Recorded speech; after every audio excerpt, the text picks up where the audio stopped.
Good morning 8th Hindi medium के student. आज हम विज्ञान में पाठ 4 अध्याय 4 पदार्थ, धातु और अधातु पढ़ेंगे। आपने देखा होगा अपने दैनिक जीवन में बहुत सारी वस्तुओं का हम इस्तेमाल करते हैं।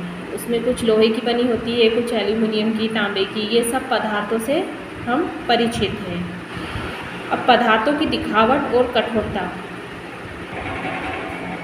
तो पदार्थों की दिखावट और कठोरता से पता हम कर सकते हैं कि कौन से पदार्थ कैसे दिखने में कैसे होते हैं और चमकदार होते हैं या उसमें चमक नहीं होती है, या कठोर होते हैं या बहुत ज़्यादा कठोर होते हैं या बिल्कुल कठोर नहीं होते। जैसे कि यहाँ पर दिया है आयरन यानी लोहा। लोहा आपको पता है कि ये अधिक ठोस होता है, चमकदार भी होता है और इसके द्वारा हम बहुत सी वस्तुएं भी बनाते हैं। उसके बाद जो कोयला होता है, कोयला कैसा रहता है दिखने में?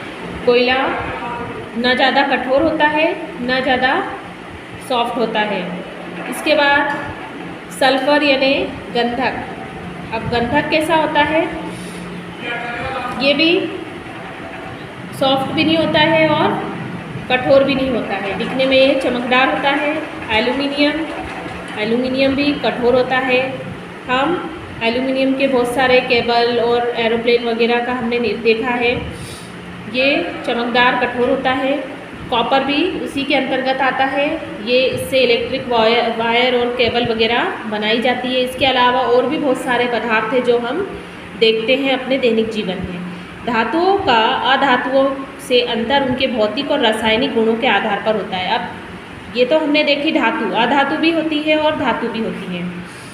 कुछ धातु और अधातु के भौतिक गुणों से हम उसको अलग कर सकते हैं। जैसे यहाँ पर दिया है, आपने लोहार को लोहे के टुकड़े अथवा लोहे के निर्मित वस्तु जैसे फावड़ा, बेलचा, कुल्हाड़ी आदि को पीटते हुए देखा होगा।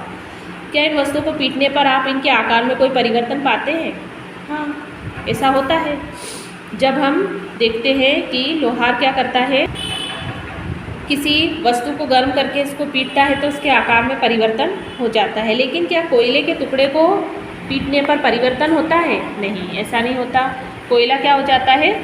चूरा चूरा हो जाता है। जैसे कि यहाँ पर नीचे एक क्रियाकलाप दिया है, इसमें लोहे की कील और कोयले के टुकड़े दिए हैं, मोटे एल्यूमिनियम के तार का टुकड़ा और एक पेंसिल लेड का टुकड़ा दिया है।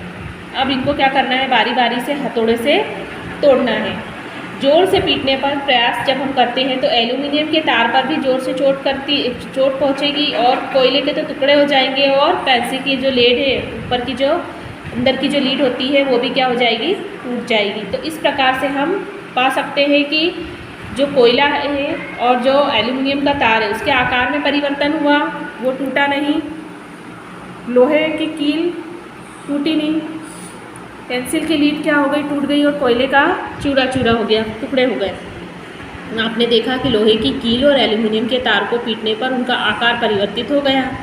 यदि उन्हें अधिक शक्ति से पीटा जाए तो उन्हें शीट में परिवर्तित किया जा सकता है। मिठाइयों को सजाने के लिए उपयोग में लाए जाने वाली चांदी के वर्क तो आपने देखे ही होंगे। कुछ मिठाइयों के ऊपर सिल्वर कलर की ये परत होती है, उसे चांदी का वर्क कहा जाता है। आप एल्यूमिनियम पन्निका द्वारा खाद्य सामग्री को लपेटने के उपयोग में, एल्यूमिनियम जो फॉइल होती है उसमें बहुत से लोग क्या करते हैं? खाने को लपेट के रखते हैं। धातुओं का गुण जिसके कारण उन्हें पीट कर शीट में परिवर्तित किया जा सकता है। ये क्या कहलाती है? वो धातुएं जिनकी शीट बनती है, जिनको पीट कर आसानी से शीट बनाई जाती है पीट कर। ये होती है आघात वर्धनीयता। जब हम पीट कर इसकी शीट बनाते हैं तो ये क्या हो जाती है? आघात वर्धनीयता। यह धातुओं का अभिलाक्षणिक गुण होता है। कौन सा गुण होता है? अभिलाक्षणिक। आपने बिना प्लास्टिक या लकड़ी के हत्थे वाले गर्म धातु के पात्र को स्वयं को बिना आघात पहुंचाए पकड़ सकते हैं। अगर कोई पतीली हमने चाय के लिए या दूध को हम जब गर्म करते हैं किसी बर्तन में, तो अगर उसमें हत्था नहीं होगा और हम उसको ऐसी गलती से अगर पकड़ लेते हैं तो क्या होगा? हमारा हाथ जल जाएगा। इसलिए हम क्या करते हैं? किसी और चीज़ का सहारा लेते हैं। कुछ अन्य अनुभवों की सूची बनाने का प्रयास करिए जिनमें एक लकड़ी या प्लास्टिक का हत्था आपको घायल होने से बचाता है। जैसे कुकर में क्या होता है? हत्था लगा होता है। कुछ बर्तन में भी हत्थे लगे होते हैं, उसको आसानी से हम पकड़ के क्या कर सकते हैं? अपना बचाव कर सकते हैं। वो गर्म वस्तुओं को हम पकड़ने से बच सकते हैं। किन अनुभवों के आधार पर आप लकड़ी और प्लास्टिक द्वारा ऊष्मा के चालन के विषय में कह सकते हैं? विद्युत कर्मी को पेंच कस के काम करते देखा होगा। जब विद्युत कर्मी जो रहता है, अगर हमारी बिजली के स्विच वगैरह को जब हमको सुधराना रहता है तो हमने देखा है कि वो स्विच को या किसी चीज़ को पकड़ने के लिए, उसको कसने के लिए किसका इस्तेमाल करते हैं? पेचकस का इस्तेमाल करते हैं। जैसे कि यहाँ पर विद्युत परिपथ के बारे में दिया है, किस तरह से सेल में लगा के ये बीच में से क्या रख दी है? कील रख दी है, और फिर इसमें से भी प्रवाह होकर ये बल्ब जल रहा है। इसका मतलब क्या है? ये सुचालक है कि कुचालक है? सुचालक है। आप एल्यूमिनियम और तांबे के तारों का उपयोग हमने करते हुए देखा है कि कोयले की तारें देखी है? कभी नहीं। धातुओं का वह गुण जिससे उन्हें खींचकर तारों में परिवर्तित किया जाता है तान्यता कहलाता है। क्या कहलाता है? तान्यता। धातुओं का वह गुण जिससे उन्हें खींचकर तारों में परिवर्तित किया जाता है तान्यता कहलाता है। और पीट कर उसकी शीट बनाई जाती है, वो क्या है? आघात वर्धनीयता। याद रखना ये। शीट प्लेट, धातु का सिक्का, कोयले के टुकड़े फर्श पर गिराकर उन्हें उत्पन्न ध्वनि के अंतर का एहसास कीजिए। आपको क्या होगा? ध्वनि सुनाई देगी अलग अलग तरह की। धातुओं से बनी वस्तुओं को जब कठोर सतह से टकराया जाता है तो एक निदात ध्वनि सुनाई देती है। जैसे आपने रिंग बजते हुए देखा होगा या हथौड़े से किसी चीज़ को पीटते हुए देखा होगा तो एक अलग ही तरह की आवाज़ सुनाई देती है। माना आपके पास दो समान दिखने वाले डिब्बे हैं, एक लकड़ी से निर्मित है, दूसरा धातु से। तो आवाज़ किस में ज़्यादा होगी? जो धातु से बना होगा उस डब्बे में ज़्यादा ध्वनि सुनाई देगी। तो धातु गायन ध्वनियाँ उत्पन्न करते हैं, अतः वे